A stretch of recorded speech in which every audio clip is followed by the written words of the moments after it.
गजा में पीने का साफ पानी मैसर नहीं है, सीवरेज नहीं है, घर नहीं है, कुछ भी नहीं है। 1 साल हो चुके सीवरेज का मिक्स्ड पानी पी रहे हैं, तो वहाँ पे पोलियो का केस सामने आया। इस वक्त जंग हो रही है, रोजाना इसराइल ऊपर से भी बमबारी करता है, समंदर से भी बमबारी करता है। उसके बावजूद वहाँ के जो डायरेक्टर जनरल हेल्थ हैं, उन्होंने फैसला किया है कि वो जंग के दौरान पोलियो वैक्सीनेशन कैंपेन चलाएंगे, और वो चला रहे हैं। और वो जो बच्चे बच गए उनको उन्होंने जंग के दौरान, अब आप सोचें कि वो घर घर जा रहे होंगे। अब इन्होंने एक ह्यूमैनिटेरियन पॉज मांगा था। ये WHO ने भी कहा कि आप जंग थोड़ी देर के लिए रोक दें ताकि जो है इनको पोलियो की इरेडिकेशन, तो इसराइल ने नहीं मानी वो बात। उसके बावजूद जंग के होते हुए उन्होंने फैसला किया कि वो बच्चों को पोलियो के कतरे पिलाएंगे। आप फलस्तीनियों से ज्यादा बड़े मुसलमान हैं, आप उनसे ज्यादा ईमान रखते हैं, आप उनसे ज्यादा अल्लाह के करीब हैं इस वक्त जिस तरह के वो लोग हैं। और अगर वो लोग जो हैं वो अपने बच्चों को जंग के दौरान पोलियो के कतरे पिला सकते हैं, तो मैं नहीं समझता कि पाकिस्तान में कोई ऐसा मुसलमान होगा जो इस बुनियाद पे कि जी मेरा मजहब मुझे रोकता है। ये रिडिकुलस की किस्म की बात है। पोलियो खत्म किया जा सकता है, और इससे ज्यादा क्या सबूत हो सकता है? 99% कंट्री से खत्म हो गया, ऐसे कंट्री से खत्म हो गया जिनके गवर्नेंस इंडिकेटर्स ओवरऑल पाकिस्तान से नीचे। अफ्रीका के तमाम कंट्रीज के, ये इस वजह से तो मैं ज्यादा फिक्रमंद भी होता हूँ। उस वैक्सीन पहुंचाने के बावजूद, बार बार करने के बावजूद, क्वेश्चन ये है कि खत्म क्यों नहीं हो रहा? उसकी वजह ये है कि हर बार कुछ बच्चे रह जाते हैं। हजारों केसेस में से जब अगर 14 केसेस पे आ गए, तो हमें इस बात का भी एहसास होना चाहिए कि हम पोलियो इरेडिकेशन के करीब भी हैं। तो मैं भी रिसेंटली उम्रे पे गया, तो हम जिद्दा एयरपोर्ट पे थे, तो वहाँ पर वो ड्रॉप्स पिला रहे थे। तो मैंने वहाँ पे भी देखा कि कुछ पाकिस्तानी उसको ना डॉज करने की कोशिश कर रहे लाइन को। पहले तो पाकिस्तानी को पकड़ के एक तरफ किया, चलो भाई आ जाओ कतरे पियो। तो मैंने पूछा कि क्या प्रॉब्लम है, तो वो लोगों के जहन में है कोई मसला, कि वो जिस तरह से वो माजरत के साथ कि भाई ये जो लोग पियेंगे तो आगे औलाद नहीं होगी वगैरह वगैरह। तो अगर इनफर्टिलिटी होती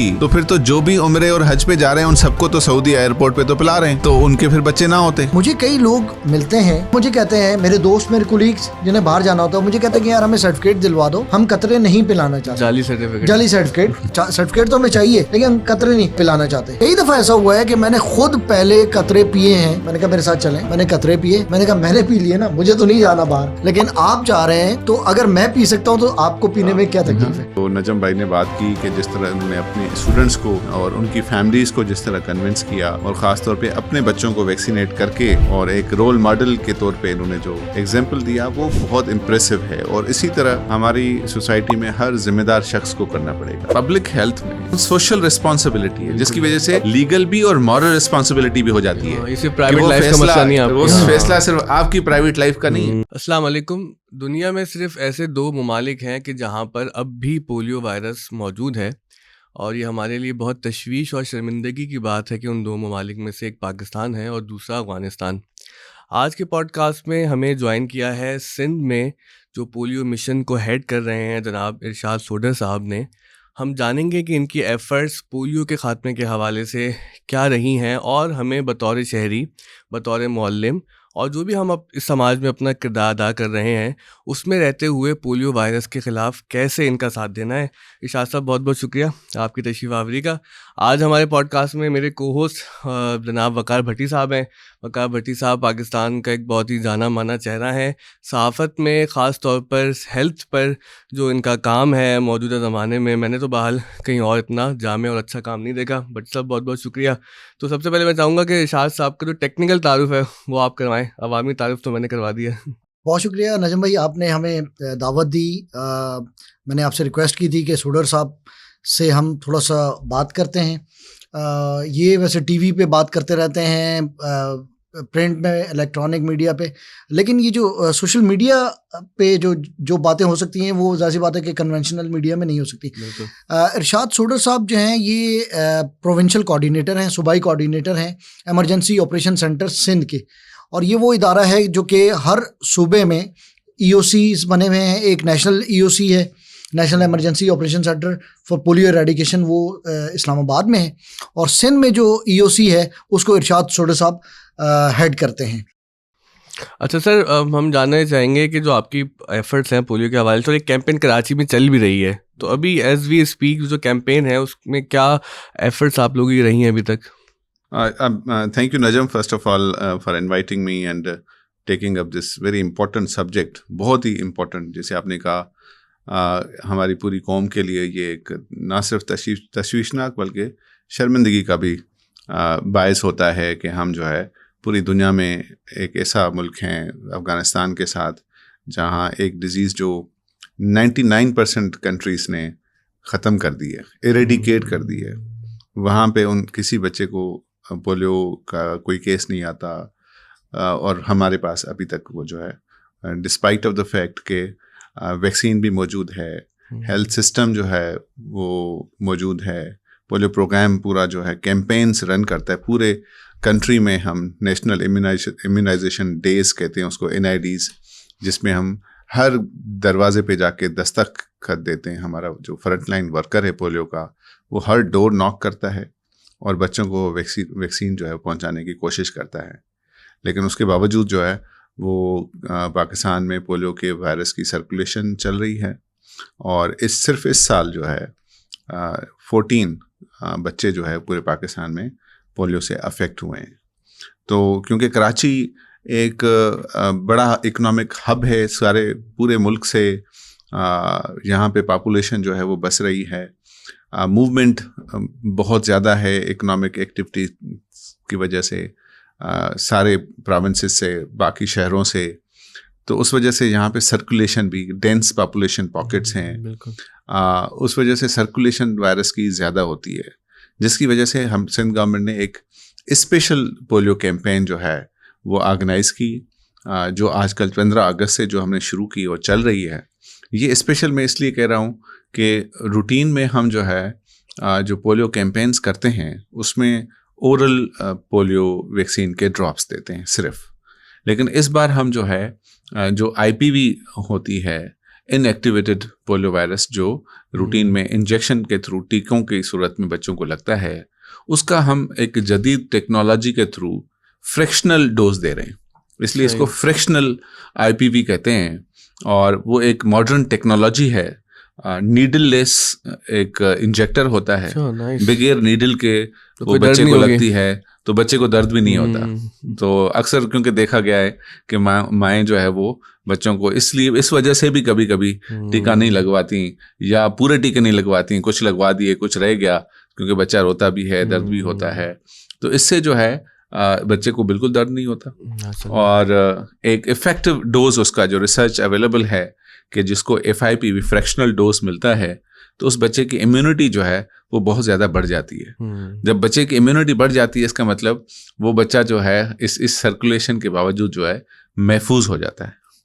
तो हमने वो स्पेशल कैंपेन जो है, और कराची के ख़ास तौर पे हमने 85 ऐसी यूनियन काउंसिल्स में ये कैंपेन कर रहे हैं जहाँ पे हम समझते हैं कि जो रिस्क है वो ज़्यादा है, उनको हम हाई रिस्क UCs या हाई रिस्क एरियाज कहते हैं, जहाँ पे जो हमारी रूटीन इम्यूनाइजेशन है वो थोड़ी वीक है, या लोगों का हेल्थ सीकिंग बिहेवियर जो है वो इतना अच्छा नहीं है कि सारे बच्चों की जो है वैक्सीनेशन हुई हो। तो हमने वो टारगेट करके उन 85 UCs में फ्रैक्शनल IPV कैंपेन, जिसके साथ हम ओरल पोलियो वैक्सीन के ड्रॉप्स भी दे रहे हैं, दोनों हम साथ जो है बच्चों को दे रहे हैं। और रोज़ाना के बुनियाद पे तकरीबन 3000 जो है वो आउटरीच साइट गलियों में हम लगाते हैं। मुख्तलिफ गलियों में जाके हमारी टीम, स्किल पर्सन्स की टीम जो है, जिसमें एक नर्स शामिल होती है और एक टेक्निकल असिस्टेंट शामिल होता है, वो जाके, और हमारे साथ इसी जहाँ पे हमारे पास चैलेंज ज़्यादा है वहीं पे हम देख रहे हैं कि कम्युनिटी, कुछ हमारे दोस्त जो है कम्युनिटी के, सिविल सोसाइटी के लोग, इसी शहर के जो शहरी हैं वो कोऑपरेट भी करते हैं। तो रोज़ाना के बुनियाद पे जो 3000 साइट्स लगती हैं, वो इन्हीं मोहल्लों में, इन्हीं गलियों में कोई आम शहरी हमें वो साइट अपना घर का एक कमरा दे रहा होता है जहाँ पे हमारी टीम बैठती है। तो एक तरफ तो ये शहरी, जहाँ से आप इससे अंदाज़ा लगाएंगे कि एक तरफ तो हमें चैलेंजेस हैं वैक्सीन एक्सेप्टेंस के, लेकिन वहीं पे इतने ज़्यादा शहरी हमें डेली जो है इतनी साइट्स देते हैं। और हम वो इसलिए इतनी ज़्यादा साइट्स बनाई हैं कि लोगों के लिए आसानी हो कि वो अपनी ही गली में थोड़ा सा बाहर निकल के अपने बच्चे को ले जाके और वैक्सीनेट करा दें। उसके लिए कहीं हॉस्पिटल में आपको नहीं जाने की ज़रूरत, कहीं कम्यूट नहीं करना, ट्रांसपोर्टेशन के मसाइल ना हो। तो मकसद इस कैंपेन का ये था कि हम जो है वैक्सीन को लोगों तक जो है आसानी से पहुंचा सकें, उनके मोहल्लों में, उनकी गलियों में जो है हम पहुंचाएं, ताकि अगर कोई इस वजह से वैक्सीन नहीं करा पा रहा कि जी हॉस्पिटल जाना पड़ेगा, उसके लिए टैक्सी करनी पड़ेगी, रिक्शा करना पड़ेगा, ये भी हेल्थ सीकिंग बिहेवियर में ये भी फैक्टर्स होते हैं कि बहुत सारे लोग टीका लगवाना तो चाहते हैं, लेकिन वो हो सकता है कि वो रिक्शा अवॉइड करने की वजह से, टैक्सी अवॉइड करने की वजह से नहीं जाता हॉस्पिटल दूर है, इस वजह से नहीं जाता।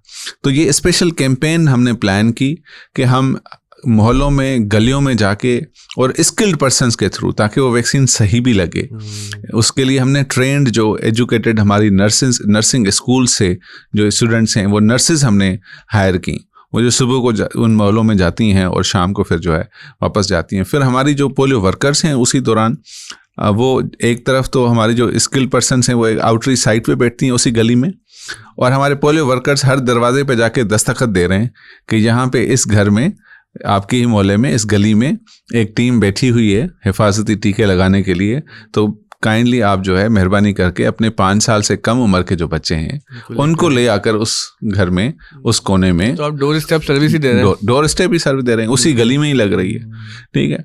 तो वो क्योंकि वैसे तो हम रूटीन में ओपीवी वैक्सीन तो दरवाजे पे जाके हर घर के दरवाजे पे देते हैं, लेकिन ये वैक्सीन क्योंकि एक स्किल पर्सन लगाता है तो उसके लिए ज़रूरी होता है कि एक जगह पे बैठ के वो अपने इक्विपमेंट्स भी रखें और जो है उसको करें। अच्छा साहब, मैं आपको यहाँ पे थोड़ा सा इंटरप्ट करूँगा। मुझे ये बताएं कि पोलियो के कतरे तो हम देख रहे हैं कि हमने भी पिए बचपन में, और हम आगे देख रहे हैं कि साल में 3 से 4 दफ़ा 5 दफ़ा कैंपेन्स होती हैं जिनमें पोलियो के कतरे पिलाए जाते हैं। ये आपको क्या ज़रूरत पेश आई है इस दफ़ा कि आप जो है वो फ्रैक्शनल IPV जो है, जो आप, और जेट इंजेक्टर्स आप लेके आए? मेरा ख्याल है ये बहुत महंगी टेक्नोलॉजी है, जदीद तो है ही, नीडल लेस भी होगी लेकिन बड़ा खर्चा आया होगा। तो ये आपको क्या सूझी कि आपने ये कहा कि कतरे पिलाने के साथ साथ वैक्सीन लगाएं भी? ये क्या वजह है? जी वकार भाई, बहुत अच्छा क्वेश्चन है कि ये आइडिया क्यों आया। क्योंकि आप देख रहे हैं कि 14 केसेस जैसे मैंने बताया कि पाकिस्तान में आ गए, 2 केसेस सिंध से आए, 1 कराची से आ गया। जब हमें पता है कि हमारे एनवायरनमेंट में वायरस गर्दिश कर रहा है तो रिस्क लेवल हमारे बच्चों का जो अफेक्ट होने का है पोलियो से, डिजीज़ का रिस्क बढ़ जाता है। उस वजह से हमने सोचा कि हम जो है एक एडिशनल जो है एक्स्ट्रा इम्यूनिटी क्रिएट करने के लिए, ताकि हमारे बच्चे महफूज हों, हम जो है फ्रैक्शनल IPV का डोज जो है वो इनको देते हैं। फ्रैक्शनल IPV मतलब IPV के पूरे डोज का वो एक फ्रैक्शन होता है, तो उस वजह से उनकी जो इम्यूनिटी है वो उसको एक्स्ट्रा एक लेयर मिल जाता है, बच्चे को जो है एक हिफाजत मिल जाती है कुछ अरसे तक। तो जब तक हम एरेडिकेट कर पाएँ वायरस कम्प्लीटली, तो हमें अपने बच्चों को महफूज भी रखना है।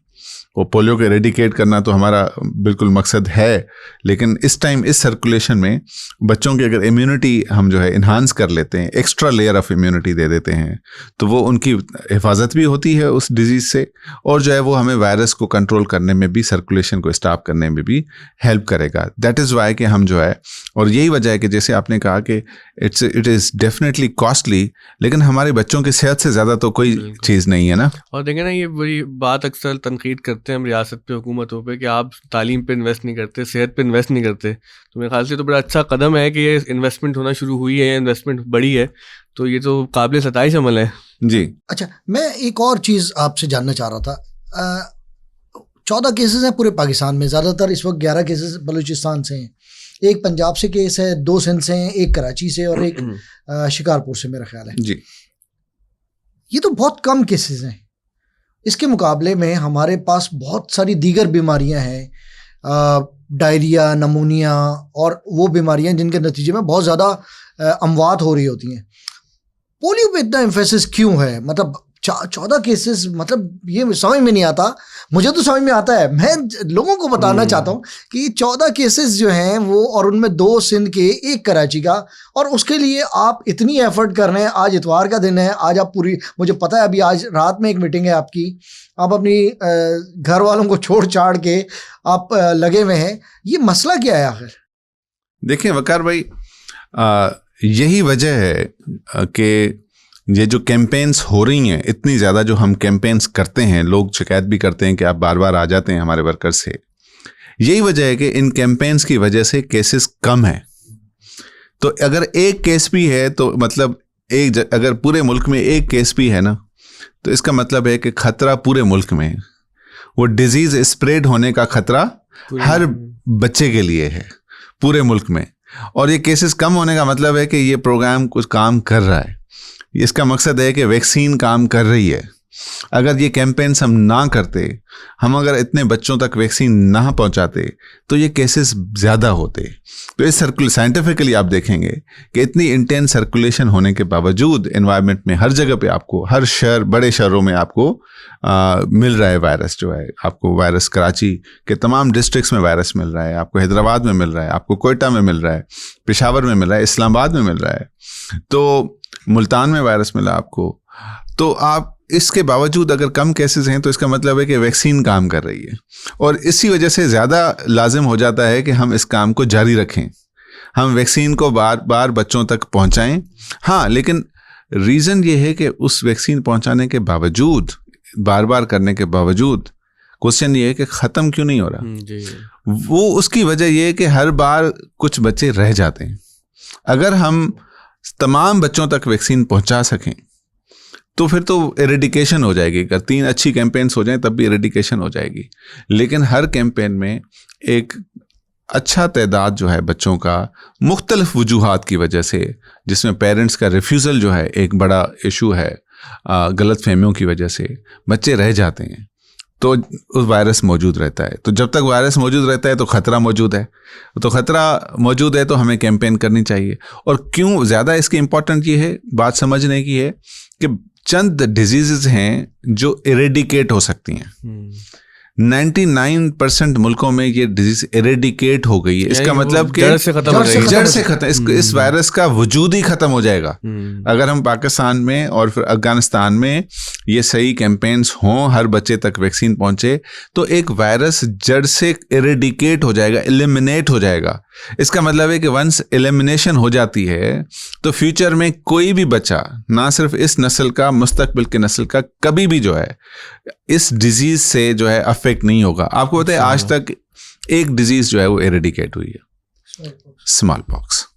अब आप स्मॉल पॉक्स की वैक्सीन भी नहीं लगाते। चीचक जो है वो दुनिया से मैंने वो देखी है। ठीक है, बहुत सारे लोगों को याद होगा, हमारी कम्युनिटी को, कि लोगों को स्मॉल पॉक्स, चीचक कह रहे हैं, वो होती थी, वो चेहरे पे दाग बन जाते थे, जिस्म पे भी हो जाते थे, तो वो खत्म हो गई। ग्लोबल हेल्थ स्ट्रैटेजी के तहत इसी तरह डिजीज इरेडिकेशन जो है स्ट्रैटेजी, वैक्सीन से, कुछ डिजीज़ हैं जिनमें वैक्सीन से आपकी इम्यूनिटी डेवलप होती है लेकिन वो डिजीज़ ख़त्म नहीं होती। कुछ डिजीज़ ऐसी हैं जो ख़त्म हो सकती हैं। पोलियो इसलिए सिलेक्ट किया गया कि पोलियो ख़त्म किया जा सकता है, और इससे ज़्यादा क्या सबूत हो सकता है कि 99% कंट्री से ख़त्म हो गया। ऐसे कंट्री से ख़त्म हो गया जिनके गवर्नेंस इंडिकेटर्स ओवरऑल पाकिस्तान से नीचे।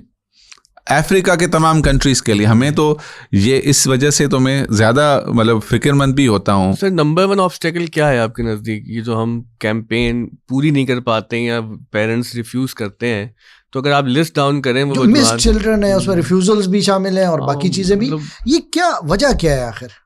देखिए, आप जैसे शुरू में आपने बात की कि बहुत सारी वजूहात की वजह से पेरेंट्स जो है वो रिफ्यूज़ करते हैं। ऑपरेशनल वजूहात की वजह से भी बच्चे, मिस चाइल्ड है ना, आप, हमारा दरवाजे पे वर्कर जाता है और हो सकता है घर पे बच्चा ना हो, ठीक है, और वो कहीं और गया हुआ है और उसको दोबारा विजिट ना किया गया अगर, तो वो एक ऑपरेशनल फेल्यूर है जिसकी वजह से बच्चा रह जाता है। लेकिन दरवाजे पे वर्कर जाता है और वो फैमिली वैक्सीन कराने से रिफ्यूज़ कर देती है, तो वो बच्चा भी मिस्ड हो गया। मिस्ड अपॉर्चुनिटी है ये, एक मिस्ड अपॉर्चुनिटी है कि हम उस बच्चे को वैक्सीनेट नहीं करा पाते। वो प्रोग्राम की ऑपरेशनल इश्यूज़ की वजह से हो या पेरेंट्स के रिफ्यूज़ल्स की वजह से हो। तो हमें दोनों तरफ, हम अपने प्रोग्राम को भी जो है वो उसके ऑपरेशनल इश्यूज़ को एड्रेस कर रहे हैं, और साइमल्टेनियसली हमें कम्युनिटी में अवेयरनेस जो है वो बढ़ाने की ज़रूरत है। सर, मैं भी रिसेंटली उम्रे पे गया, तो हम जद्दा एयरपोर्ट पे थे, मदीना एयरपोर्ट पे सॉरी, तो वहाँ पर वो ड्रॉप्स पिला रहे थे, तो मैंने वहाँ पे भी देखा कि कुछ पाकिस्तानी उसको ना डॉज करने की कोशिश कर रहे लाइन को। पहले तो पाकिस्तानी को पकड़ के एक तरफ किया, चलो भाई आ जाओ कतरे पियो। तो मैंने पूछा कि क्या प्रॉब्लम है, तो वो लोगों के जहन में है कोई मसला, कि वो जिस तरह से वो माजरत के साथ कि भाई ये जो लोग पिएंगे तो आगे औलाद नहीं होगी वगैरह वगैरह, तो ये इतनी ज़्यादा जो मिसकॉन्सेप्शन है, आप तो रोज़ाना डील करते हैं, तो how do you feel about it कि इतनी फजूल बातें दिमाग में आती कैसे हैं? अब पहले तो नजम भाई आप देखें कि अगर आप सऊदीया जाते हैं और एयरपोर्ट पे पाकिस्तानियों को अलग लाइन में खड़ा किया जाए सिर्फ पोलियो की वैक्सीन के लिए, ठीक है, क्योंकि पाकिस्तानी बाकी एक तो पाकिस्तान से फ्लाइट जाती है वो तो सारे लाइन में खड़े हो जाते हैं, एमिरेट्स से जाते हैं दुबई से, लेकिन दुबई से तब भी आप पाकिस्तानी लोग जो उसमें होते हैं, तो ये एक हमारे लिए एक है ना, एक बड़ा क्वेश्चन मार्क है कि हमें एज अ कौम सोचना चाहिए। हमें कभी कहीं पे भी अगर आपको अलग लाइन में खड़ा जाए तो एक डिस्क्रिमिनेशन सी महसूस होती है ना, जो भी बंदा, रीजन हम खुद हमें इसको ना एज अ कौमी जिम्मेदारी समझ के इसको करना पड़ेगा। नंबर 2 जो है, अगर ये जो आपने बात की कि बहुत सारे लोगों को एक बहुत सारे गलतफहमियों से एक खदशा तो, या गलतफहमी तो ये है ना कि जी इसकी बाद इनफर्टिलिटी हो जाती है, बच्चे पैदा नहीं होते, बच्चे नामर्दी हो जाएगी। तो अगर इनफर्टिलिटी होती तो फिर तो जो भी उम्रे और हज पे जा रहे हैं उन सबको तो सऊदी एयरपोर्ट पे तो पिला रहे हैं, तो उनके फिर बच्चे ना होते। लेकिन ऐसा तो नहीं है। 1994 में मोहतरमा बेनज़ीर भुट्टो ने ये प्रोग्राम स्टार्ट किया पाकिस्तान में, तब से जो है वो अब पोलियो की वैक्सीन जो है, और तब बहुत ज़्यादा केसेस होते थे। ये प्रोग्राम स्टार्ट करने के बाद जो है आप देख रहे हैं पोलियो के केसेस की तादाद कम हुई। ये केसेस जो है वो हज़ारों में होते थे, 1990s में ये केसेस हज़ारों में होते थे, और अब वो जो है अगर अभी भी तशवीश है कि 14 केसेस आए हैं, बहुत कंसर्न है, लेकिन ड्रॉप तो नंबर्स में बहुत ज़्यादा आया है और वो उसका क्रेडिट कम्युनिटी को ही जाता है। लेकिन दूसरा जो इसका एस्पेक्ट आपने कहा कि इनफर्टिलिटी का तो कोई इसका सबूत नहीं है, हमारी पॉपुलेशन तो बढ़ी रही है, ठीक है। फिर और ये ख़ास तौर पे अगर इस कॉन्टेक्स्ट में देखें कि जो भी बाहर जाता है तो उसको फिर पोलियो के कतरे पीने पड़ते हैं। अच्छा शबी, एक और मैंने फिनोमेना देखा है, वो ये है कि अब जो भी शख्स बाहर जाना चाहता है, अब एक इंटरनेशनल हेल्थ रेगुलेशंस के तहत, IHR के तहत शायद एक सर्टिफिकेट की ज़रूरत है हर शख्स को कि जो भी बाहर जा रहा है उसे एक पोलियो के कतरे पीने। अच्छा, मुझे कई लोग मिलते हैं, वो मुझे कहते हैं, मेरे दोस्त, मेरे कोलीग्स जिन्हें बाहर जाना होता है, मुझे कहते हैं कि यार हमें सर्टिफिकेट दिलवा दो, हम कतरे नहीं पिलाना चाहते। जाली सर्टिफिकेट कि वो सर्टिफिकेट तो हमें चाहिए लेकिन हम कतरे नहीं पिलाना चाहते। तो कई दफ़ा ऐसा हुआ है कि मैंने खुद पहले कतरे पिए हैं। मैंने कहा मेरे साथ चलें, मैंने कतरे पिए, मैंने कहा मैंने पी लिए ना, मुझे तो नहीं जाना बाहर, मुझे तो नहीं मिला वीज़ा स्विट्ज़रलैंड का या किसी और मुल्क का, बर्लिन का, लेकिन आप जा रहे हैं तो अगर मैं पी सकता हूँ तो आपको पीने में क्या तकलीफ है। तो ये जो हमारे मुल्क में एक जो रवाज है ना चीटिंग का, बिल्कुल, मतलब ये मुझे समझ में नहीं आता कि ये इसका ताल्लुक मेरे ख्याल है हेल्थ से नहीं है, इसका हमारे सोशल नफ्सियात से भी कुछ ताल्लुक है, बगैर किसी वजह के कि जी मैंने नहीं पीने। जैसे आपने कहा कि जी बाकी तो बहुत सारे मसाइल हैं, लेकिन पोलियो के लिए क्यों आते हैं भाई? पोलियो क्योंकि पोलियो, चलो ये तो ख़त्म कर देना, फिर बाकी मसाइल ख़त्म करेंगे। मतलब जो हम ख़त्म कर सकते हैं, जिसको ख़त्म करने के इतने करीब आ गए हज़ारों केसेस में से, जब अगर 14 केसेस पे आ गए तो हमें ये बात, इस बात का भी एहसास होना चाहिए कि हम पोलियो एरेडिकेशन के करीब भी हैं। बिल्कुल, ठीक है ना। अगर हम को सारी कौम बन के, एक कौम बन के सारे जो है इसको एज ए नेशनल काज लेके और अगर लें तो फिर जो है ये हम जो है कुछ महीनों में इसको ख़त्म। वैसे मैं एक और आपको फिनोमेना बताऊं, मैं कोविड के दौरान आपने देखा कि मैंने बहुत ज़्यादा रिपोर्टिंग की, तो पाकिस्तान में कोविड के cases as compare to world बहुत कम थे। इंडिया में बहुत ज़्यादा हलाकतें हुई, ईरान में हुई, अमेरिका में बहुत ज़्यादा हुई, इटली में हुई। तो मैंने हमारे जैसे मैंने राना सफदर साहब की मैं जिक्र करता हूँ, कुछ और एपिडेमोलॉजिस्ट का मैं जिक्र करता हूँ, उनसे मैंने पूछा, नजम भाई, मैंने कहा ये पाकिस्तान में सिर्फ 30,000 हलाकतें क्यों हुई हैं कोविड में, जबकि पूरी दुनिया में जो है वो लाखों लोग मर गए, पड़ोस में इंडिया में मर गए, वही हमारे एक जैसे लोग हैं। उन्होंने कहा कि ये जो हमारा वैक्सीनेशन प्रोग्राम है, हालांकि वैक्सीन का कोविड की से कोई ताल्लुक नहीं है, लेकिन उनका कहना यह था कि ये जो वैक्सीन्स हैं उसमें पोलियो वैक्सीन भी शामिल है, ये एक पर्टिकुलर स्पेसिफिक इम्यूनिटी तो देती है उस डिजीज़ के ख़िलाफ़, यानी कि पोलियो वैक्सीन जो है पोलियो वायरस के ख़िलाफ़ तो इम्यूनिटी देती है, लेकिन इसके साथ साथ वो एक एडिशनल इम्यूनिटी भी जनरेट करती है जो दीगर वायरल बीमारियों के ख़िलाफ़ भी एक्ट करती है, तो उसको वो कहते हैं इन्नेट इम्यूनिटी। तो मुझसे कोई पूछता था कि ये बताएं कि यार पाकिस्तान में अल्लाह का करम क्यों हुआ, मैंने कहा अल्लाह का करम तो अल्लाह का शुक्र है कि हुआ, लेकिन उसके साथ साथ ये जो एक्सेसिव पोलियो वैक्सीन और उसके साथ साथ जो 12 एंटीजन की की वैक्सीन जो हमारे मुल्क में हमने बहुत ज़्यादा उस पर एफर्ट्स किए हैं, उसकी वजह से आपको अल्लाह ने कई और बीमारियों से महफूज बचा रखा लिया। है। ये बड़ा इंटरेस्टिंग और अहम पॉइंट है इसमें से। लेकिन एक मसला मैंने ये देखा है कि हमारी सोसाइटी में बहुत पढ़े लिखे लोग जो बड़ी ऊंची पोजीशन पे हैं, मशहूर भी हैं, एक बड़े मशहूर अदाकार भी हैं, मैं उनका नाम नहीं ले रहा, अच्छे आदमी हो, उन्होंने भी मना कर दिया था बच्चों को नहीं पिलाऊंगा, फिर बाद में पुलिस गई। अच्छा, वहाँ से लेकर हम बिल्कुल सोसाइटी के मुख्तलिफ तबकात का जायजा लेते हुए वहाँ तक आने, एक वीडियो बड़ी मशहूर हुई थी एक साहब की, मतलब I am not making fun of him, वो मुझे लगा कोई मासूम आदमी थे, उनका एक जुमला बहुत वायरल हो गया था कि आप अपने बच्चे को पोलियो के कतरे क्यों नहीं पिला रहे, तो उन्होंने कहा कि बंदर के विटामिन से बने होते हैं खतरे और मेरे बच्चे को मुख्तलिफ बीमारियां हो जाएंगी। तो हम ये जो पूरी इस क्लासेस के अंदर लोगों में ये एक जैसे ही मिसकॉन्सेप्शन देख रहे हैं, ये मेरे लिए बड़ा हैरान कुन है कि ये हर तरफ ही मिसकॉन्सेप्शन कैसे फैल गए। जी बिल्कुल, वकार भाई ज़्यादा अच्छा कमेंट कर सकते हैं, मीडिया के बंदे हैं, तो जिस तरह प्रोपेगेंडाज होते हैं वो क्यों होते हैं, मेरे ख्याल में Waqar is the best person to reflect on that. देखिए, इस पे मैं और नजम हम बात कर रहे थे। नजम जो है वो माशाल्लाह ये तो हमारे साबिक कुलीग रहे हैं, साफ़ी भी हैं, उसके साथ ये माशाल्लाह एक आलिम दीन भी है, एक एजुकेशनिस्ट है, स्कूल चला रहे हैं। नजम, आपका जो एक्सपीरियंस है इस हवाले से कि आपके स्कूल में वालिदैन जो है, कुछ वालिदैन जो है वो बच्चों को मना करते हैं कि पोलियो के कतरे ना पिलाएं, जबकि आपके अपने 2 बच्चे हैं जिनको आपने, एक बेटा तो मेरा ख्याल है बेटा अब 6 साल का 6 साल का हो गया, लेकिन बेटी जो है माशाल्लाह 2.5 साल की है और आप उसको कतरे, तो आपका क्या वो है इस हवाले से एक्सपीरियंस? देखिए सर, ना सिर्फ मैंने कतरे बल्कि जितनी भी वैक्सीन्स डॉक्टर ने प्रिस्क्राइब की वो हम बहुत बाकायदगी से लगाते हैं और उसको बिल्कुल मिस नहीं करते। तो यही बुनियाद बना के मैं अपने दोस्तों को, जो हमारे लोग हैं, उनको दिखाता हूँ कि भाई अगर मैं अपने बच्चों को पिला रहा हूँ तो आप लोगों को क्या मसला है।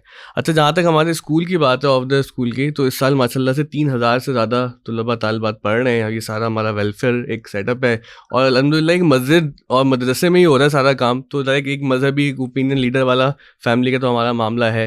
तो शुरू में ज़्यादा मसला हुआ मुझे कि बहुत ज़्यादा लोग लड़ते थे बाकायदा कि निज़म भाई आप जैसे ज़हीन आदमी, आपको नहीं पता कि वो अमेरिका क्या साजिश कर रहे हैं और वो यहू फलाने लोग क्या साजिश कर रहे हैं। तो फिर वही वाली बात जो सर वकार भट्टी साहब ने की कि मैंने अपने बच्चों को कतरे पिलाते हुए दिखाया और ख़ुद भी पी लेते हैं, वो तो बड़ा नमक वाला पानी होता है, उसमें ऐसा कोई हार्म तो नहीं होता। तो अल्हम्दुलिल्लाह अब वो रिफ्यूज़ल हमारे स्कूल की हद तक ऐसे कम हुए कि एक तो हमने कन्विंस किया, उनके साथ काउंसलिंग की, और अब हमने एक रूल बना दिया है कि भाई हम जो पोलियो की टीम्स आती हैं तो आपको जो पेपर भेजते हैं साइन करने के लिए, वो कंसेंट फॉर्म नहीं है, वो इन्फॉर्मेशन है, क्योंकि ये हमें लीगली बाउंड है ना सर। आप तो बताएंगे बेहतर कि अगर हमारे पास पोलियो की टीम आती है और अगर हम मना करते तो हम तो लीगल एक्शन फेस करेंगे।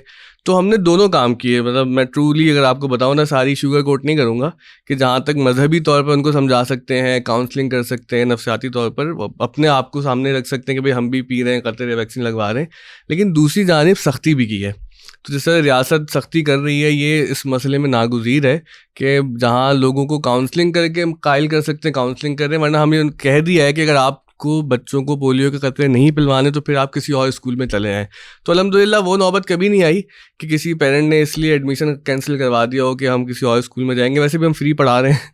तो लेकिन ये कि इसमें ज़रूरी है कि थोड़ा सा ना दोनों तरफ से कि काउंसलिंग भी करें, और जहाँ तक रियासत अपनी रिट कायम कर सकती है वो हम देख ही रहे हैं, आपकी एफर्ट्स वो बड़ी खुशाइंद है इस हवाले से। अभी मैं 3-4 दिन पहले मैं अपने मेरी सिस्टर लॉ है, मैं उनके घर गया हुआ था, तो मैंने उन्हें बताया पोलियो के कतरे पिलाया करें बच्चों को। तो उन्होंने कहा कि हमारी सामने वाली खातून जो हैं वो बहुत चीखती हैं, कोई पोलियो के कतरे पिलाता है तो आ जाते हैं अगर वैक्सीनेटर, तो वो बहुत चीखती हैं। मैंने कहा क्यों? मैंने कहा वो थक गई हैं, वो फटीग एक जो है ना, मतलब कि हर महीने तुम आ जाते हो, हर महीने आ जाते हो। तो मैंने कहा तो हर महीने तो बिल भी आता है आपका, तो उस कह रही है वो बिल देने की, खैर बिल बिला गए हैं लोग बिल दे दे के। तो ये फटीग है एक तो, और दूसरा जो ये जो साजिश वाला एलिमेंट था, ये मेरा ख्याल है कि ये जो लोगों के जहन में, लेकिन इस सिलसिले में मेरी एक तजवीज़ है वैसे इरशाद भाई, नजम भाई जैसे लोग जो हैं, जो मतलब एक मतलब इनका एक मजहबी एक तशख़्ख़ुस है, इनका एक किरदार है और एक मॉडर्न किरदार भी है, ये एक एजुकेशनिस्ट भी हैं, इस तरह के लोगों को इंगेज करना अब मेरा ख्याल है कि आपको चाहिए कि इनको आप इंगेज करें, इनको लेके आएँ सामने, ताकि वो जो रिफ्यूज़ल्स वाला जो मामला है, इन्होंने अपने जो हल्का असर है वहाँ पे तो उन्होंने बहुत इफेक्टिवली काम किया है। बिल्कुल वकार भाई, ये तो जो नजम भाई ने बात की कि जिस तरह उन्होंने अपने स्टूडेंट्स को और उनकी फैमिलीज़ को जिस तरह कन्विंस किया, और ख़ास तौर पे अपने बच्चों को वैक्सीनेट करके और एक रोल मॉडल के तौर पे इन्होंने जो एग्जाम्पल दिया वो बहुत इम्प्रेसिव है। और इसी तरह हमारी सोसाइटी में हर जिम्मेदार शख्स को करना पड़ेगा। वैक्सीन की जो आप बात कर रहे थे ना कि it is not just individual responsibility, it is a social responsibility. बिल्कुल सर। मैं अगर वैक्सीन से इनकार करता हूं तो सिर्फ ये मैं अपनी सेहत के बारे में डिसीजन नहीं ले रहा। वैक्सीन से इनकार करना बाकी लोगों को भी खतरे में डालता है। बिल्कुल, आप जिसलों को आप खतरे में डाल रहे तो अब कोविड में भी ये बड़ी बहस हुई और सारी दुनिया में ये मॉरल और लीगल पहलू जो है इसका डिस्कस होता है कि जी हर किसी का राइट है वैक्सीन करवाता है नहीं करवाता। तो उसका जो मेजर आर्ग्यूमेंट है वो ये है कि जी वैक्सीनेशन जो है पब्लिक हेल्थ में सोशल रिस्पॉन्सिबिलिटी है, जिसकी वजह से लीगल भी और मॉरल रिस्पॉन्सिबिलिटी भी हो जाती है। इसे प्राइवेट लाइफ का मसला नहीं है, वो फैसला सिर्फ आपकी प्राइवेट लाइफ का नहीं है, वो फैसला आप सोसाइटी के लिए कर रहे हैं। ये बड़ा वैलिड आर्गुमेंट है कि जी आप तो ये जो सोशल रिस्पॉन्सिबिलिटी वाला एलिमेंट है ना, उसमें जैसे आपने बहुत सारे ऐसे लोगों की जिक्र किया कि जिनका वॉइस मैटर करता है। बिल्कुल सर, ठीक है ना।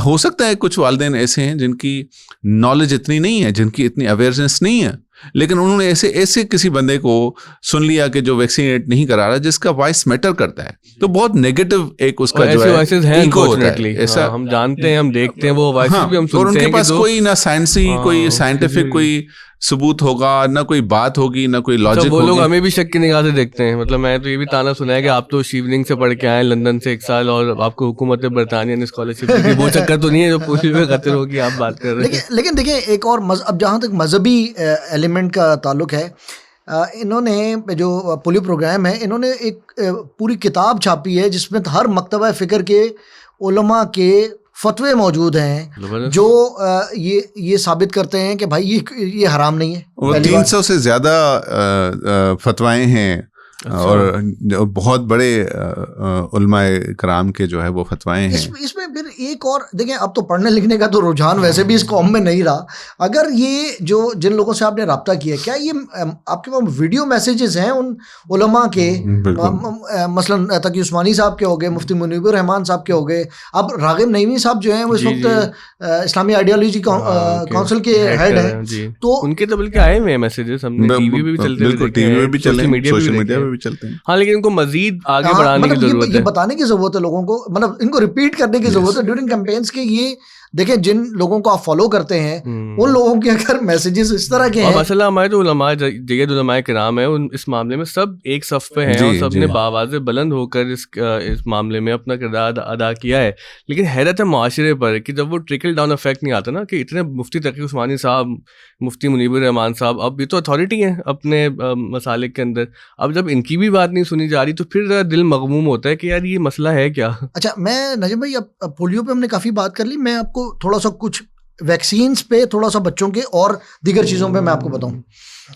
2 साल पहले या 3 साल पहले मैंने रिपोर्ट किया, अचानक मुझे पता चला कि पाकिस्तान में एक बीमारी जो कि पाकिस्तान में ख़त्म हो गई थी, दुनिया में ख़त्म हो गई थी वैक्सीन के ज़रिए, उसको कहते हैं डिफ्थेरिया, खुन्नाक जिसको उर्दू में कहते हैं। अचानक सिंध में, कराची में खुन्नाक के केसेस आना शुरू हो गए। अच्छा, ये गले के अंदर एक झिल्ली बन जाती है, ये बैक्टीरिया एक झिल्ली बना देता है बच्चों के, और वो इतनी ख़तरनाक होती है, वो ऐसे जहर पैदा करता है वो बैक्टीरिया कि वो बच्चा वेंट पे चला जाता है और कुछ दिनों में इंतकाल कर जाता है। तो ये DPT वैक्सीन जो है, जो हमारे इम्यूनाइजेशन प्रोग्राम में वो लगाई जाती है, लोगों ने वो रिफ्यूज़ करना शुरू की, डिफ्थीरिया के केसेस आना शुरू हुए। और डिफ्थीरिया का जो इलाज है वो है डिफ्थीरिया एंटीटॉक्सिन। अच्छा, वो पाकिस्तान में मिलता ही नहीं है क्योंकि यहाँ पे बीमारी थी ही नहीं।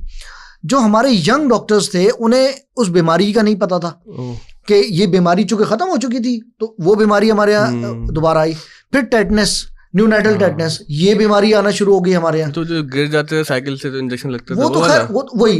लेकिन ये जो है, जब जो प्रेग्नेंट खवातीन होती हैं उनको लगते हैं, ATS का इंजेक्शन लगता है, टॉक्सिन टेटनस टॉक्साइड का। अभी आजकल वैसे वो शॉर्ट हुआ है, काफ़ी मुश्किल से मिल रहा है। तो वो एक तो न्यूनेटल टेटनस जो है उसके केसेस आना शुरू हुए। मीजल्स, जिसको खसरा के केसेस आना शुरू हुए। तो ये जो हमारे जो, अच्छा, इसके ऊपर हुकूमत पाकिस्तान गावी करोड़ों नहीं नजम भाई, अरबों रुपए की वैक्सीन पाकिस्तान में फ्री ऑफ चार्ज मुफ्त में देते हैं कि आपके बच्चे नमूनिया से। अच्छा, अभी गवर्नमेंट ऑफ पाकिस्तान एक और प्रोग्राम लेके आई है, हेपेटाइटिस सी की एलिमिनेशन का प्रोग्राम। आपको पता है पाकिस्तान में 1 करोड़ अफराद जो हैं हेपेटाइटिस सी से मुतासिर हैं। 1 करोड़, और तकरीबन 20-30 लाख जो है हेपेटाइटिस बी से मुतासिर हैं। अच्छा, ये क्या मसला है? ये क्या करेगा वायरस? ये वायरस ये करता है, ये खामोश रहता है, आपको पता नहीं, मुझे नहीं पता अगर हम इन्फेक्टेड हैं। 10 साल के बाद, 20 साल के बाद ये जिगर को सुकेड़ देता है, जिगर सुकड़ जाता है, उसको कहते हैं लिवर सिरोसिस। लिवर सिरोसिस का मतलब ये है कि जिगर काम करना छोड़ देगा। उसका इलाज है जिगर की पैवंदकारी, और पैवंदकारी या ट्रांसप्लांट। और ट्रांसप्लांट पे खर्चा जो है वो तकरीबन 60 लाख से लेकर 1 करोड़ रुपए तक। अब आप सोचें कि 1 करोड़ अफराद में से 25 लाख लोगों को फर्ज कर लेते हैं कि आज 10 साल के बाद जो है लिवर ट्रांसप्लांट की ज़रूरत पड़ेगी, ये सोसाइटी और वो लोग कैसे बर्दाश्त करेंगे? तो मैसेज आपकी पॉडकास्ट के जरिए देने का ये है कि ना सिर्फ पोलियो बहुत इंपॉर्टेंट है, लेकिन दीगर वैक्सीन भी 12 वैक्सीन हम अपने बच्चों को उन्होंने फ्री ऑफ चार्ज दे रहे हैं। फ्री लगती है। अच्छा, कुछ लोग जो है वो इस पे कहते हैं कि नहीं जी, ये चूंकि सरकारी वैक्सीन हैं तो हम प्राइवेट लगवाएंगे। मैं आपको एक और बात भी बता दूं, ये जो हमारे इम्यूनाइजेशन प्रोग्राम में जो वैक्सीन है ना, पोलियो समेत, ये दुनिया के बेहतरीन इदारे बेस्ट वैक्सीन ये बनाते हैं और ये प्रोवाइड की जाती हैं पाकिस्तान को। जो आपको मार्केट में मिलती हैं वो प्राइवेट कंपनीज की होती हैं, उनकी कोल्ड चेन का हमें नहीं पता होता कि वो उनकी इफेक्टिव है नहीं है, कहाँ रखी हुई हैं, उनकी एफिकेसी क्या है। उसके बजाय भाई अपने गली मोहल्ले में जो भी इम्यूनाइजेशन सेंटर है वहाँ जाएं, वैक्सीन भी लगवाएं, पोलियो के कतरे भी पिलवाएं, ताकि आपके बच्चे माजूर होने से बच सकें। बिल्कुल। मैं जब बच्चे हुए तो मैंने बकार भट्टी साहब से पूछा कि मेरी बेगम गई हॉस्पिटल, तो उन्होंने कहा भाई प्राइवेट है और ये सरकारी है, तो उनको यही लगा कि भाई प्राइवेट वैक्सीन तो ज़्यादा अच्छी होगी, प्राइवेट स्कूल की तरह, प्राइवेट अस्पताल की तरह। तो भट्टी साहब ने कहा नहीं भाई, ये गलती नहीं करेगा, जो सरकारी वैक्सीन है वो बेस्ट है, वो लगवाएगा। अच्छा, आपने बीमारियों की तो बहुत बात की, एक सवाल मैं आखिर में जरूर करना चाहूँगा, क्योंकि आपने आते हुए बताया शिवलिंग स्कॉलरशिप के हवाले से, तो थोड़ा सा सर के बारे में भी जानने की हम कोशिश करेंगे कि आपकी क्या एजुकेशन रही और जब किस ईयर में सिलेक्ट हुए, कैसा तजर्बा रहा वहाँ यूके में?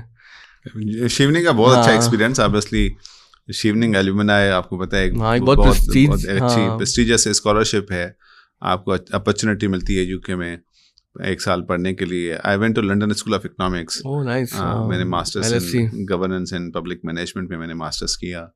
जैसे आपको पता है I am a civil servant, तो पब्लिक पॉलिसी से रिलेटेड मैंने कोर्सेज किए। एक लाइफ टाइम एक्सपीरियंस था। पूरी दुनिया की एल्यूमिनाई के साथ आप कनेक्ट हो जाते हैं, सारी दुनिया के लोग आते हैं। वैसे ही मतलब LSE इटसेल्फ जो है एक बड़ा इंटरनेशनल स्कूल है, लेकिन वो शिवलिंग के जो स्कॉलर्स आते हैं सारी दुनिया से, उनके साथ जो नेटवर्किंग होती है, वो जो कनेक्टिविटी होती है, डाइवर्सिटी ऑफ कल्चर्स के बारे में आप सीखते हैं। एक तो एकेडमिक लर्निंग है ना आपकी, फिर आपकी जो नेटवर्क में वहाँ का लाइफस्टाइल और वो जो आपकी लर्निंग है, वहाँ के गवर्नेंस सिस्टम्स आप देखते हैं, वहाँ का हेल्थ सिस्टम देखते हैं, डेमोक्रेसी तो वो देखते हैं, आप पार्लियामेंट्री सिस्टम देखते हैं, तो वो भी एक public participation in decision making local councils में समहाउ। मेरी तो बड़ी अच्छी LSE के कोर्स के तहत ही मैं पार्लियामेंट में भी 1-2 मेरी असाइनमेंट्स थी, लोकल गवर्नमेंट के साथ असाइनमेंट्स होती थी। और सिर्फ शिवलिंग नहीं, इरशाद भाई ये हार्वर्ड से भी पढ़ चुके। अच्छा, नाइस।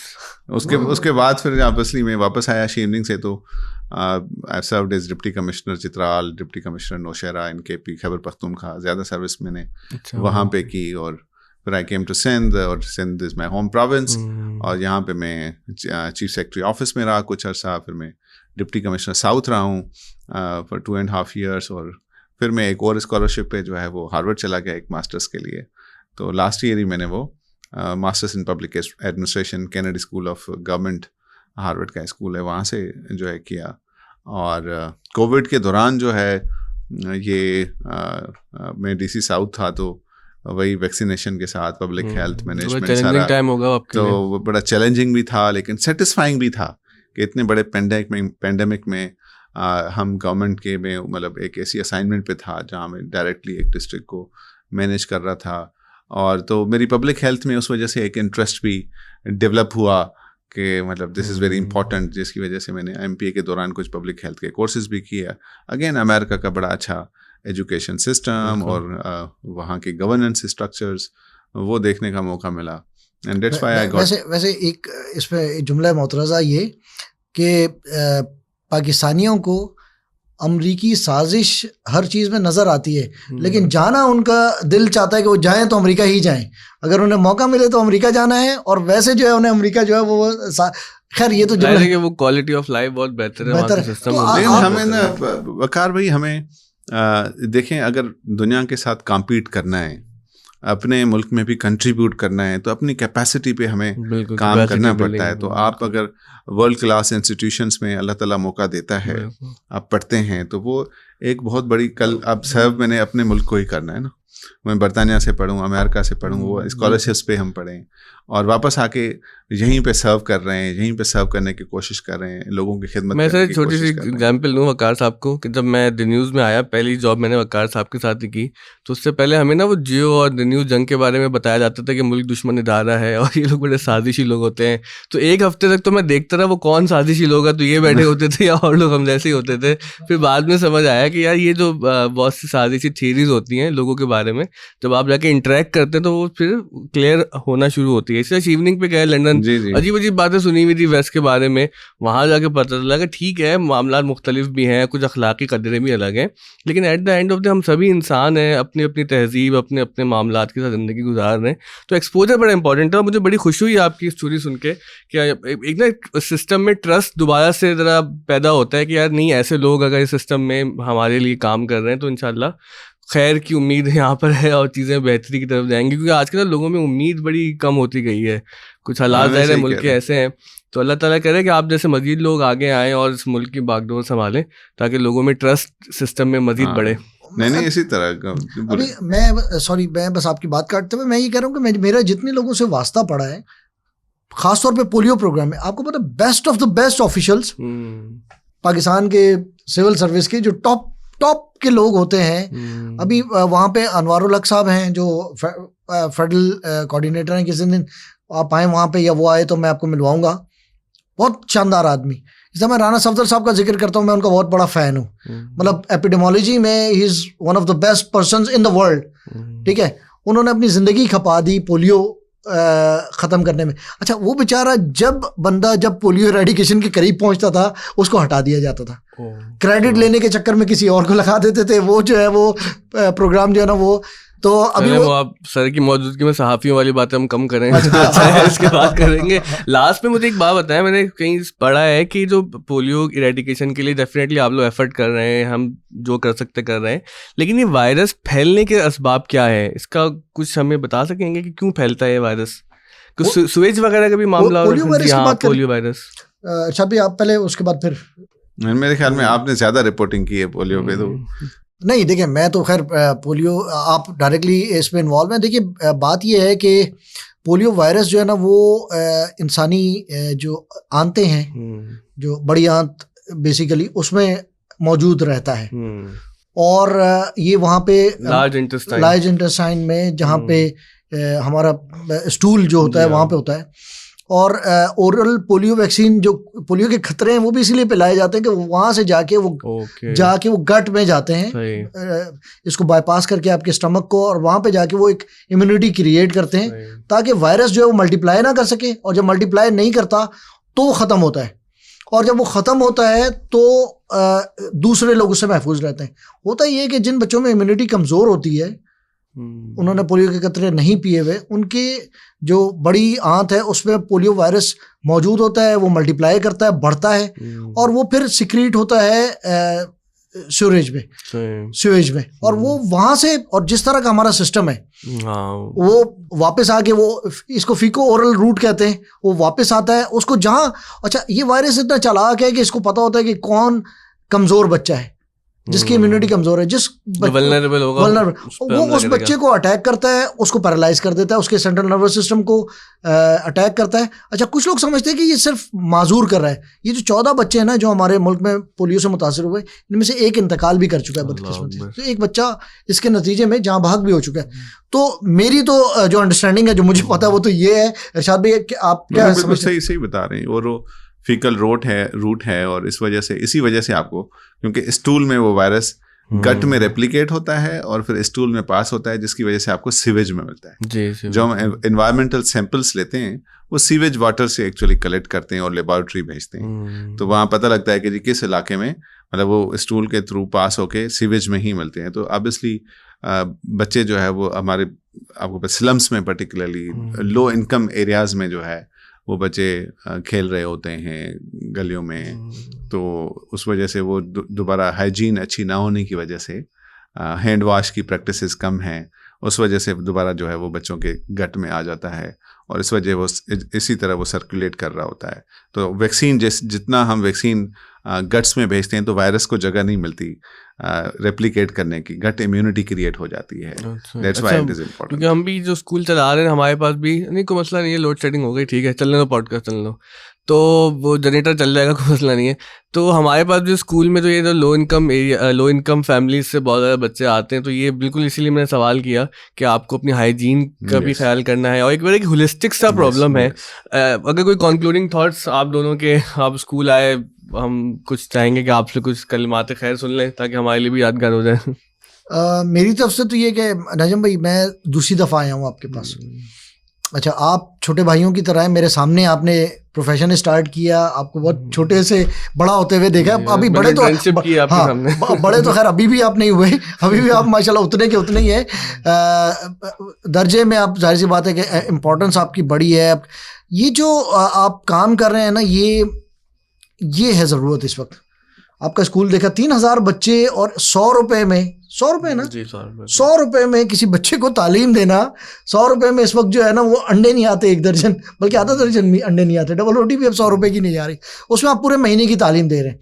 और मेरा ख्याल है कि आप शायद फ्री भी दे सकते हैं, लेकिन ये उनकी एक पार्टिसिपेशन, हाँ, एक टोकन फी है। हाँ, तो मैं आपसे दरख्वास्त करूँगा कि ये जो तालीम के साथ साथ ना थोड़ी सी वो जो सर सैयद अहमद ख़ान, हालांकि उनसे हमें नज़रियाती इख्तलाफ है, लेकिन उनका जो रोल था सोशल गुड के लिए, हाइजीन, हेल्थ, ये जो इम्यूनाइजेशन, साफ पानी और झूठ ना बोलना, ये जो बेईमानी, ये जो हमारे सोशल इवल्स है ना, थोड़ा सा इस पे भी और आप बहुत इफेक्टिवली आप रोल अदा कर सकते हैं। स्किल बेस्ड तो सर हम चीज़ें यहाँ पे कर ही रहे हैं। आपको पता ही है हमने एक आरओ प्लांट भी यहाँ पे लगाया है ताकि जो हमारे अहले इलाका है, ख़ासतौर पे जो स्कूल के बच्चे, उनकी फैमिलीज़ हैं, उनको साफ़ पानी मिल सके।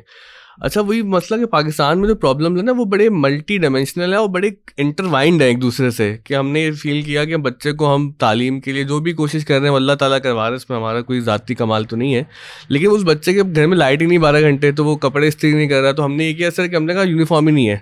हालांकि उस पर मेरे अपने टीचर्स यहाँ के स्कूल के, मैं ऑन कैमरा कह रहा हूँ, हमारी एडमिनिस्ट्रेशन मुझसे नाराज़ होती है कि आप बहुत ही मगरबी ज़हनियत के, आपने वहाँ देख लिया कि बच्चों के यूनिफॉर्म नहीं होते। मैंने कहा नहीं, देखिए मसला है कि जब उनके घर में 12 घंटे लाइट ही नहीं है तो वो कहाँ से बेचारा प्रेस करेगा, क्यों आप उस पर एक जुल्म कर रहे हैं कि यूनिफॉर्म पहन के आए। तो पानी के भी यहाँ पे हमने एक सिस्टम किया, आरओ प्लांट फ्री पानी है। इसी तरह हमने एक डॉक्टर है यहाँ पे, हमारी जो फीमेल डॉक्टर हैं डेली आती हैं, वो फैमिलीज़ को फ्री ऑफ चार्ज देखती हैं। लेकिन अब सर आप जानते हैं कि हम अगर अंदर से मसले को देखते हैं तो खुशी भी होती है कि अल्लाह ताला कोई हमसे काम ले रहा है, लेकिन जब हम एक बर्ड आई व्यू में देखते हैं तो मुल्क में इतने ज़्यादा मसाइल हैं कि बहुत सारे लोगों को चाहिए कि वो आगे बढ़ें। और चैरिटी कुछ नहीं होती, आप लोगों की खिदमत के लिए खुद कोई वक्त भी दें, क्योंकि कई लोगों का प्रॉब्लम ये देखते हैं कि वो पैसे देकर समझते हैं कि हमने अपना काम कर लिया। पैसा देना हल नहीं है, काम करना हल है। नहीं भाई, आप ये भी कर सकते थे ना, लंगर खोल सकते थे ना आप भी, जो जितना खर्चा आप इस पे कर रहे हैं तालीम देने पे, लंगर खाने खोल सकते थे आप भी, मेरा ख्याल है। लेकिन आपने ज़रा हार्ड जो वो है जॉब, जो मुश्किल काम है, वो देखा कि जो हम अपने बच्चों के लिए चाहते हैं ना, वही समाज के बच्चों के लिए भी चाहे ना। रसूलुल्लाह सल्लल्लाहु अलैहि वसल्लम ने फरमाया कि तुम में से कोई शख्स मोमिन नहीं हो सकता जब तक वो अपने भाई के लिए वैसा ना चाहे जो अपने लिए चाहता है। तो ये जज्बा बड़ा ज़रूरी है कि हम अपने लोगों को अपना समझें और जो भी कर सकते हैं। सर अगर आपसे हम कोई इख्तितामी कलिमात सुन सकें, क्योंकि आपका बहुत वक्त ले लिया हमने, तो थोड़े से वक्त की इजाज़त ली थी सर से। जैसे क्योंकि डिस्कस हुआ और समहाउ मेंशन हुआ, तो मैं John F Kennedy school of government में पढ़ने गया, तो वहाँ उनकी जॉन एफ कैनेडी का बड़ा अच्छा एक कोट है जो लिखा हुआ था वहाँ पे कि जी, ask not what your country has done for you, ask what you can do for the country, for your country, for your countryman. तो एवरीवन इन आवर कंट्री, हर शख्स ने पूछना है एक दूसरे अपने आप से कि हम अपने मुल्क के लिए क्या कर सकते हैं। बेशक। ठीक है ना, जब इस सोच के साथ, जब एक कौमी जज्बे के साथ हम आगे बढ़ेंगे तो हम मसाइल भी हल करेंगे और एक कौम में यकजहती भी पैदा होगी, प्रोग्रेस भी होगी, और हर कोई अपना अपना कंट्रीब्यूशन जो है करेगा। आप अपने लेवल पे देखें, इतना बड़ा, इतनी जिंदगियों में कंट्रीब्यूट कर रहे हैं जो बच्चे आप पढ़ा रहे हैं, इतनी अच्छी एजुकेशन प्रोवाइड कर रहे हैं, वो फ्यूचर के हमारे मेहमान हैं इंशाल्लाह। और इसी तरह मैं समझता हूँ कि इवन बाकी हर शोबों के साथ पोलियो में भी हर शख्स को ना एक एम्बेसडर की तरह काम करना पड़ेगा। हम आपके स्कूल में भी बच्चों में से एम्बेसडर सेलेक्ट करेंगे। पोलियो में हम स्कूल्स के साथ हमारी कोलाबोरेशन चल रही है कि हम बच्चों में से पोलियो एम्बेसडर सेलेक्ट करते हैं जो मॉर्निंग असेंबली में जो है स्पीच देते हैं कि इम्यूनाइजेशन, पोलियो की वैक्सीन क्यों इम्पोर्टेंट है। तो हर स्कूल के प्रिंसिपल को ये एक नेशनल जिम्मेदारी समझ के वो कराना पड़ेगा कि जी हमारे स्कूल में सारे बच्चे जो है वो वैक्सीनेटेड हों। दुनिया में किसी मुल्क में भी वैक्सीनेशन के बगैर एडमिशन नहीं मिलता, कहीं पे नहीं मिलता। तो लेकिन हम चाह रहे हैं कि हर कोई जिम्मेदारी ले अपनी, हर कोई सोशल, मोहल्ले में भी तो हमारे कुछ ऐसे लोग होते हैं जिनका इन्फ्लुएंस होता है, जिनकी लोग बात सुनते हैं।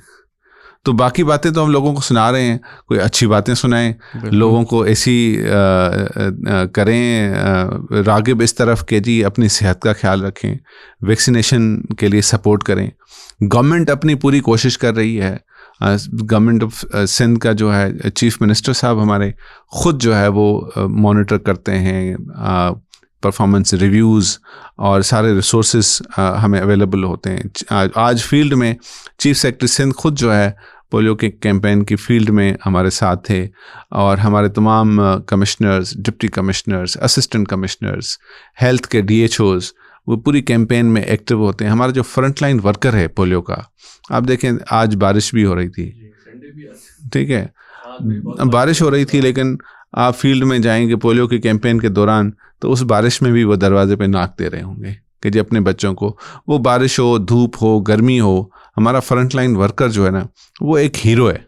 वो जो हमारी फ्रंट लाइन वर्कर्स ज़्यादातर हमारी फीमेल वर्कर्स हैं, और वो फीमेल वर्कर्स अपने बच्चों को अपने घर छोड़ के दूसरे बच्चों की सेहत के लिए दरवाजे नॉक कर रही होती हैं, उन्हीं गलियों में घूम रही होती हैं।